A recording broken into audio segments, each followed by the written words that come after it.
अशोकनगर जिला शिक्षा अधिकारी की कुर्सी को लेकर लंबे समय से विवाद सामने आते रहे हैं।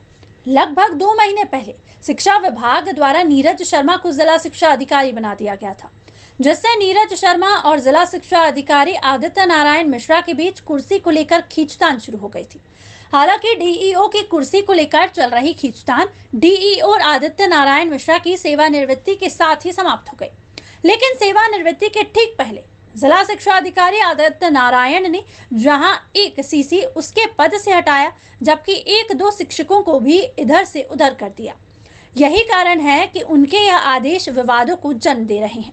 सेवानिवृत्ति के बाद जिला शिक्षा अधिकारी आदित्य नारायण मिश्रा ने दिवाकर न्यूज संवाददाता श्रवण ओझा से खास बातचीत की।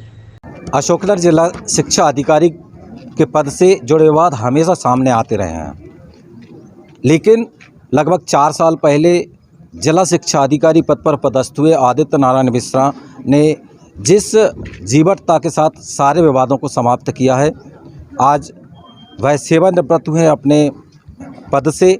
हमारे साथ मौजूद हैं जिला शिक्षा अधिकारी आदित्य नारायण मिश्रा। उनसे आइए विभिन्न मुद्दों पर हम चर्चा करते हैं। सर, देखा होगा आपने कि लगातार विवाद जिला शिक्षा अधिकारी पद को लेकर सामने आते रहे हैं, तो ऐसा क्या कारण रहा कि शिक्षा अधिकारी की कुर्सी को लेके लोग अपने दावे करते रहे? क्या है, एक तो ये विभाग बड़ा है और विभाग बड़ा होने से समस्याएं भी बहुत सी होती हैं। तो समस्याएं होती हैं तो इस कारण भी विवादों में आ जाती है।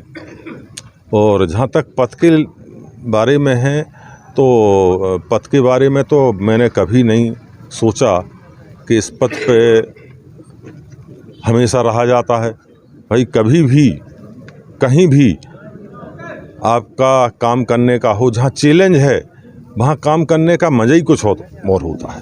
सर, बहुत सारे विद्यालय ऐसे हैं, एक अशोकनगर में 50 से भी ज़्यादा स्कूल ऐसे हैं जहाँ पे कि कोई शिक्षक ही नहीं है, क्योंकि अब आप इस पद पर नहीं हैं। तो एक क्या मतलब मैसेज अपन प्रशासन की ओर दे सकते हैं कि कैसे इन शिक्षकों की पूर्ति हो सकती है? देखो, शून्य शिक्षकीय शालाएँ जिसमें प्राइमरी, मिडिल और हायर सेकेंडरी भी है, पर शिक्षण व्यवस्था के लिए वहाँ पे उपस्थित हैं।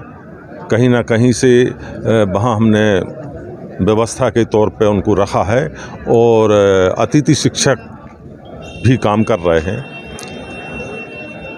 मैंने कई बार ऐसा बताया प्राचार्यों को, प्रधानाध्यापकों को, कि जो वहाँ पढ़े लिखे लोग हैं और वो कहीं विद्यालय में आकर के अपना ज्ञान दान करें, तो उससे भी जो है बहुत कुछ लाभ मिल सकता है। क्योंकि मैंने एक्सपेरिमेंट किया है। अभी हाल ही में एक आदेश जारी हुआ है शिक्षा विभाग की तरफ से, जिसको लेकर तमाम सवाल उठ रहे हैं। अभी कुछ समय पहले ईसगढ़ वीओ बनाए थे, लगभग 3 या 4 महीने पहले, उन्हें हाल ही में अपने पद से हटाया है।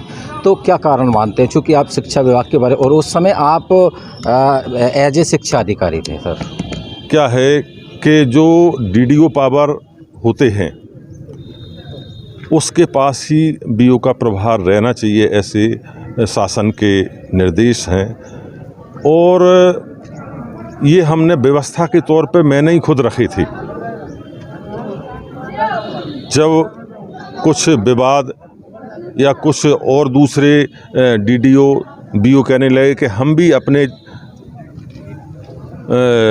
उसमें हमें भी जो है एक बीओ अतिरिक्त हम भी पात्रता में आते हैं और हमें भी एक अतिरिक्त जो है आदमी की आवश्यकता है।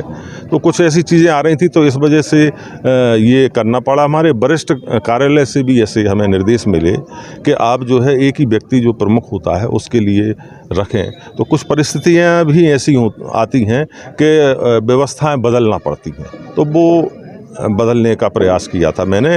और अब जो नए जिला शिक्षा अधिकारी महोदय आए हैं, वो जैसी व्यवस्था बनाना चाहें वैसी बना सकते हैं। Thank you sir. ये थे जिला शिक्षा अधिकारी जिन्होंने लगभग 4 साल तक अपनी शिक्षा विभाग में बेहतरीन सेवाएं दी। आदित्य नारायण मिश्रा जिन्होंने बेबाक तरीके से अपनी विभिन्न मुद्दों पर राय रखी। दिवाकर न्यूज़ के लिए अशोकनगर से श्रवण ओझा।